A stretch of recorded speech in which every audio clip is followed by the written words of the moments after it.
Good evening and welcome to English 112 Composition 2 here at Delta College. My name is Joseph Lewis and I will be your instructor for this semester. This week I want to talk a little bit about the course activities for the upcoming weeks and also introduce you to the course. So before we get into that, I'm just going to go into a little bit of background information about me and then you'll get to learn more information about me on the discussion board post for this week. Like I said before, my name is Joseph Lewis and I've been teaching here at Delta for the past 6 years. I was born and raised in Saginaw, Michigan, and I received a bachelor's degree in English from Hampton University and a master's degree in Africana and Literary Studies from NYU. I've been teaching 112 here at Delta every single semester I've been at Delta, so this course is near and dear to my heart. Now, let's talk about the course. Your textbook for this course is the Norton Field Guide to Writing. Make sure that you have the edition that comes with the readings and the handbook. That is going to become very important for you this semester. Now, to access all of the course content, all you have to do is go into e-learning, click on content. You'll find the weekly activities along with the syllabus and everything that you need to have to complete the activities for the week. Now, I just want to talk about the syllabus briefly. Now, at the top of the syllabus, you'll notice my office hours. Now, I'm in between the main campus and the Ricker Center, so my office hours are kind of all over the place, but I am available to meet with you face-to-face if you need to. I'll also be at my computer on Fridays doing things for this course between 1 and 2, but it won't be just restricted to 1 and 2. It'll probably be pretty much throughout Friday, but I wanted to just sort of put an hour down there that's a little bit more concrete. So if you need to contact me through email or through D2L, you can do that. Like I said before, College Composition 2 is designed to expand your abilities and versatility in reading, language awareness, and composing for a range of audiences and situations, including academic research writing. So this semester, our goal is to write a research paper. We'll have 3 papers, or I should say we'll write 3 papers this semester, and all 3 papers will be connected. And as the course progresses, you'll see how all those papers connect to write a larger research paper. Like I said before, you want to make sure that you have the correct textbook, the Norton Field Guide to Writing, and make sure it's with readings and handbook because you will be reading the readings and you will be using the handbook this semester. Make sure when you go through the course syllabus that you look at the outcomes and objectives and make sure that you understand those outcomes and objectives. We will be accomplishing those outcomes and objectives with the learning materials along with the papers and the tests. Now, major course assignments. Like I said before, you will have 3 papers. You'll write a research narrative essay, an annotated bibliography, and a researched argument essay. In the syllabus, it has the due dates for all 3 of those essays. Along with those 3 essays, you will be taking 3 tests. Those 3 tests will be on e-learning. Those tests will be multiple choice and they will be open note, open book. Make sure that you read through the syllabus about in regards to the course procedures. As we all know, this course is going to be entirely conducted online. I will upload course materials every other week. So what will happen is, for example, this week, you'll see week number 1 under the course content section in e-learning. And then it'll have everything you need to do for week 1. Then you'll see week 2, and you'll have everything you'll need to do for week 2. On week 3, I'm going to upload another clip and new course materials for week 3 and week 4. So it'll work on a bi-weekly basis. Making sure, in terms of communication, I will be free during my designated online office hours on Friday between 1 to 2. Anytime outside of that hour, if you need to email me, please give me about 24 hours to respond. Depending on the complexity of the issue, it might take me a little bit longer. If you need to meet with me face to face, I'm also available for that too. And you'll see at the top of the syllabus, it has my office hours at the Ricker Center and here on the main campus.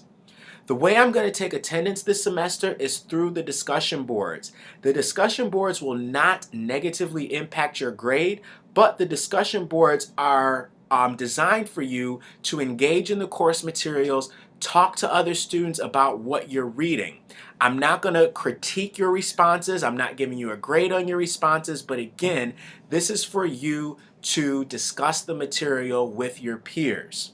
Now, if you do not participate completely in the discussion boards, I count that as an absence. And if you have more than 2 unexcused absences, that can result in an instructor-initiated drop. And that goes into more detail in your syllabus. Make sure that you go over the grading procedures. My grading is pretty much a universal grading rubric. I think the A range is a little bit larger than most classes, so if you get a 93, you get an A, so 93 to 100, and then it breaks down from A minus all the way to F. But we don't have to worry about Fs because no one's going to get an F this semester because everyone is going to strive for an A. When you look at the syllabus, make sure that you read the grading rubric for the papers. I have it broken down in regards to what an A, a B, a C, a D, and an F paper looks like. And it also describes how I grade papers according to organization, content, style, and conventions. When we start talking about paper number 1, you'll get I'll go into a little bit more detail about what all of those mean. I also talk about in the syllabus class conduct. Make sure that you respect everyone. We probably will be talking about sensitive and controversial issues. It is your job as a student to respect others around you, and not only respect others around you, but also learn from those experiences. So you may not agree with someone about something, but it's your job to understand where that person is coming from and how your differentiating opinions might be similar and different. There's also a statement in here about academic integrity. I always tell my students, just don't plagiarize. If you are a student with a unique ability and you find that you need more time to take or to do assignments, and you have, for instance, dyslexia, or I don't like to say a disability, I like to say a unique ability, make sure that you contact the disability services so that I can have that on record so that we can make arrangements for you to complete your class assignments. And finally, here at Delta, we do not discriminate against anyone based off of anything in that list that's in your syllabus regarding race, class, gender, social status, linguistics, linguistic or language difference, creed, sex, religion, height, or age. Again, we respect everyone's opinions and we respect the diversity of this class. Now for week 1 exercises, you're doing the first thing right now by watching this video. I'm having you read the first few sections in the Norton Field Guide to Writing, so I'm having you read the introduction. You'll also read about the rhetorical situation, and you'll also read about the writing process. After you read that for week 1, you're going to post your comments on the discussion board. Post week 1, topic 1, and that is getting to know everyone. So make sure that you fill out that survey. That survey will count as attendance for week 1. Now, along with the discussion board for week 1, I'm going to also post optional discussion boards for each week for questions. So if you have any questions about the course material, post to that discussion board. Now that'll be purely optional. Now if you don't have questions, I always recommend that you still visit that discussion board post with questions, because then you can find out what your peers are discussing and what sort of questions they might have. You might realize that you might not think you might have any questions, but once you go and visit that discussion board post about the questions, you find out that maybe you're not so clear about something. So make sure that you visit the discussion board post, or I should say, make sure that you visit the optional discussion board posts as well.